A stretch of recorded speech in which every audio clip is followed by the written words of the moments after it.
Welcome to insights with Imran.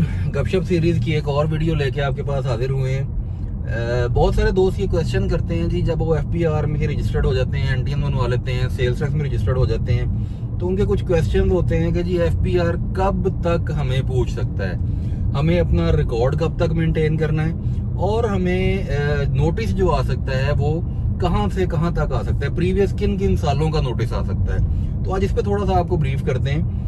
देखिए, इसमें FBR के पास आपकी रजिस्ट्रेशन 2 टाइप की होती है। एक आपकी रजिस्ट्रेशन होती है सेल्स टैक्स में और एक आपकी रजिस्ट्रेशन होती है इनकम टैक्स में। अगर आपका सिर्फ एनटीएन बना हुआ है तो आपका जो टाइम पीरियड है वो शुरू होता है रिटर्न फाइलिंग डेट से 5 साल तक, फाइनेंशियल ईयर। अब रिटर्न फाइल होती है मिसाल के तौर पे सितंबर में, या डेट एक्सटेंड हो जाती है तो वो अक्टूबर या नवंबर में फाइल होती है।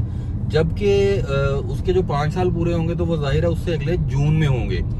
जैसा कि अभी 2025 जून में जो साल क्लोज होगा, जो टाइम बार्ड हो जाएगा, जिसकी लिमिट पूरी हो जाएगी, वो 2019 है, क्योंकि 19 की जो टैक्स रिटर्न है वो फाइल हुई होगी सितंबर 2019 में। तो उसके 5 साल हुए सितंबर 2024 में, लेकिन वो सितंबर 2024 में फाइनेंशियल ईयर क्लोज नहीं हुआ। तो फाइनेंशियल ईयर जो क्लोज हुआ वो जाके क्लोज होगा जून 2025 में। तो 2019 जो है ये 2025 में जून में क्लोज होगा टैक्स ईयर के हिसाब से। अच्छा, इसी तरह से सेल्स टैक्स रिटर्न है। सेल्स टैक्स रिटर्न में भी टाइम पीरियड बेसिकली 5 साल का ही है, लेकिन सेल्स टैक्स रिटर्न चूंकि 15 तारीख को फाइल होती है, मंथ वाइज चलता है वो सिस्टम, तो सेल्स टैक्स की रिटर्न की जो ड्यू डेट फाइनल होकर कंक्लूड होगी वो रिटर्न की फाइलिंग डेट से 5 साल होंगे। अच्छा, इसमें अगर आपने रिटर्न लेट फाइल की हैं तो एफबीआर आपको लेट फाइलिंग डेट से ही आगे लेके चलेगा। अब क्वेश्चन आ जाता है कि 5 साल तक अगर एफबीआर पूछ सकता है तो आपने रिकॉर्ड कितना संभालना है, आपने अपना जो आपके पास बुक कीपिंग है, बुक्स ऑफ अकाउंट्स आप बना रहे हैं, या जो भी रिकॉर्ड है वो आपने कब तक संभाल के रखना है। तो वो रिकॉर्ड भी आपको ऑब्वियसली फिर 5 साल तक का ही संभाल के रखना है, जो कि 6ठे साल पे कंक्लूड होगा। दैट मीन्स कि 6 साल तक का रिकॉर्ड आपको रखना है। इसके अंदर एक चीज बहुत इंपॉर्टेंट ऐड कर लीजिए, किसी साल का आपका एडजुडिकेशन में केस पेंडिंग हो गया है, कोई केस आपका चल रहा है, ट्रिब्यूनल में अपील चल रही है, कमिश्नर अपील के पास अपील चल रही है, तो वो जो केस पेंडिंग चल रहा है वो आपको उस वक्त तक रिकॉर्ड रखना है जब तक वो कंक्लूड नहीं हो जाता।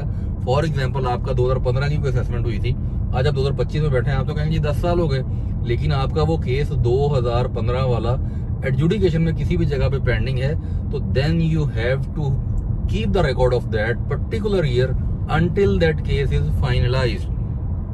ऑर्डर फाइनलाइज कैसे होता है? ऑर्डर फाइनलाइज तब होता है जब उसके खिलाफ कोई फर्दर अपील ना हो। फॉर एग्जांपल, आपने केस किया कमिश्नर अपील के पास, वो कमिश्नर अपील के पास 2 साल चला, 2015 का केस था, 2019 में आपने फाइल किया था, 2021 में उसका फैसला हुआ आपके खिलाफ, आपने अपील कर दी, आप चले गए ट्राइब्यूनल में वो अगले 2 साल तक के फाइनल हुआ, 2023 में फैसला हुआ। अब 15 का केस 23 में फाइनल हो रहा है और वो आपके हक में हो गया, लेकिन डिपार्टमेंट ने आपके खिलाफ अपील कर दी हाई कोर्ट में, तो अभी भी वो फाइनल नहीं हुआ। So until the order adjudication attains finality, return is itself an order। Income tax return जो आप फाइल करते हैं वो 120 का डीम्ड असेसमेंट ऑर्डर होता है। तो फाइनलाइजेशन ऑफ एन ऑर्डर, जो कि हमने पहले बताया 5 साल की लिमिट थी, या 6ठे साल में कंक्लूड होना है, जब तक वो ऑर्डर फाइनलिटी अटेन नहीं करेगा किसी भी स्टेप पे आके, तब तक आप उस ऑर्डर को पेंडिंग समझिए और उसका रिकॉर्ड आपको कीप करना है तब तक जब तक वो फाइनल नहीं हो जाता। तो ये एक बड़ा कॉमनली आस्क्ड क्वेश्चन है कि जब हम रजिस्ट्रेशन करवा लेते हैं तो एफबीआर हमें कब तक पूछ सकता है। अच्छा, इसको मिक्स ना कीजिएगा, कुछ जैसे लोग सुनते हैं पॉलिटिकल लोगों की कुछ होती हैं चीज़ें, वो एफबीआर उनके 20-20 साल पुराने केसेस भी खोल के बैठ जाता है, या गवर्नमेंट खोल लेती है, या नैब में चले जाते हैं। That is separate thing. कुछ जगहों पे कानून में ये मैं आपको बताऊं कि प्रोविजन मौजूद है कि आपका जो केस है वो प्रीवियस भी खुल सकता है।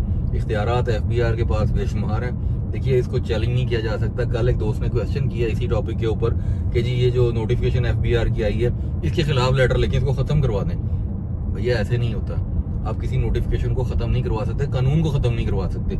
आप उसके अंदर अगर कोई बग्स हैं, कोई अनोमलीज हैं, उनको एड्रेस करवाइए, उन अनोमलीज को खत्म करवाइए, उसकी क्लैरिटी लीजिए, सिस्टम से इंटीग्रेशन करवाइए, फाइलिंग को समझ लीजिए, उस पर इम्प्लीमेंटेशन।